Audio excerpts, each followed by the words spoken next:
अस्तिको एपिसोडमा हामीले धेरै विषयवस्तुमा चर्चा गरेका थियौं।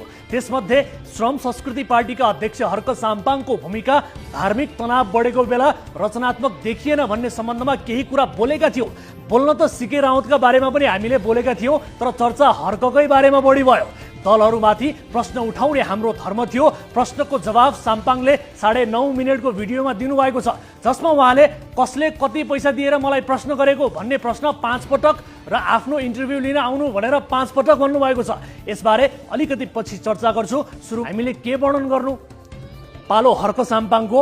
जेन्जी आन्दोलनकै बेला देशको प्रधानमन्त्रीमै दाबी गर्न धरानबाट काठमाडौँ आइपुगेका हर्कले पार्टी खोले, चुनाव जिते। उनको श्रम संस्कृति पार्टी राष्ट्रिय दल नै बन्यो, तर उनको छवि जातीय धर्म विशेष र मुडेबलभन्दा माथि उठ्न सकेन।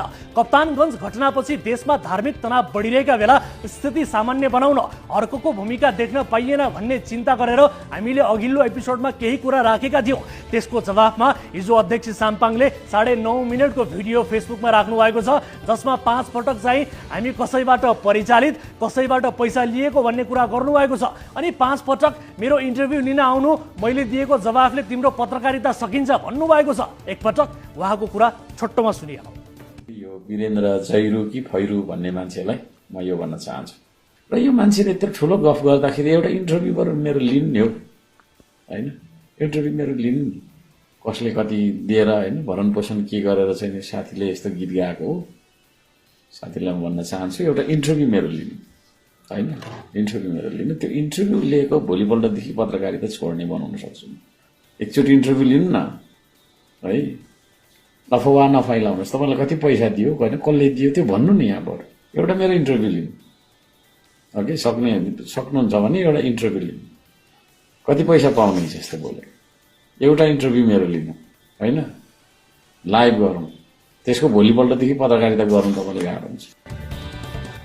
पहिलो कुरा त हामी कसैसँग पैसा लिएर कसैको विरोध वा समर्थन गर्दैनौँ। सिधा कुरा, जनतासँगले आर्थिक कारोबार गर्दैन। हाम्रो क्यूआर कोड पनि छैन।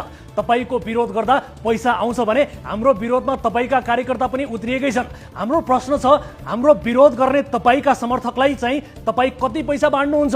इन्टरभ्यू लिन आउनु कि आउनु भनेर पनि उहाँले 5 पटक भन्नुभयो। सिधा कुरा जनतासँग भन्ने कार्यक्रमले खास अवस्था बाहेक सामान्यतया स्टुडियोमै बोलाएर कसैको पनि इन्टरभ्यू लिँदैन। न्युज 24 मा अन्तर्वार्ताकै कार्यक्रमहरू पनि छन्। टिमका साथीहरूले तपाईलाई फोन अवश्य गर्नुहोला। अब रह्यो कुरा तपाईको जवाफले पत्रकारिता सकिने, यसमा हामीलाई कुनै चिन्ता छैन। एउटा पत्रकार, एउटा सञ्चार माध्यम बन्द नै भए पनि फरक पर्दैन, अर्को खुल्छ। तर देश र जनताको भाग्य भविष्य बन्द हुन भएन।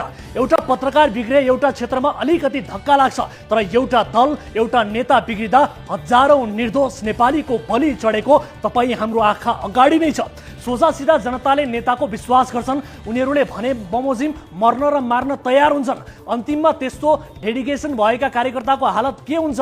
अनि जनता भड्काउने नेताहरूको शान शौकत कस्तो भयो? यो कुरा हामीलाई जति तपाईलाई पनि थाहा नै होला। अध्यक्ष साम्पाङले संसदमा प्रश्नमाथि प्रश्न राख्नुहुन्छ, ठिकै छ, किनभने यो लोकतन्त्र हो। यसै कारण हामी पनि तपाईहरुमाथि अझै निर्मम, अझै घातक प्रश्न उठाउँछौँ। यही कार्यक्रमका संस्थापक रवि लामिछानेले राजनीति सुरु गरेपछि उहाँलाई त हामीले बाँकी राखेका छैनौँ भने तपाईलाई मात्र कसरी आरक्षण दिन सक्छौँ? रवि र बालेन बारे हामीले गरेको टिप्पणीको भिडियो तपाईँ स्वयंले फेसबुकमा सेयर पनि गर्नुभएको थियो। अहिले नामै बिर्सिनु भएछ। सारमा कुरा के हो भने हामीले प्रश्न उठायौँ, तपाईले पास मार्क मात्रै भए पनि आउने प्रश्नहरू छानेर जवाब दिनुभयो। तैपनि दिनुभयो, ठिकै छ। अध्यक्षज्यूलाई हाम्रो फेरि पनि सुझाव र आग्रह छ, श्रम संस्कृति राष्ट्रिय दल हो भने यसका नेता कार्यकर्तामा पनि राष्ट्रिय चरित्र हुन आवश्यक छ। धर्म, जाति, क्षेत्रका कुरा गरेर दल बनाउन खोजियो भने त्यो दलदल बन्छ, दल बन्दैन। Extreme Energy Drink.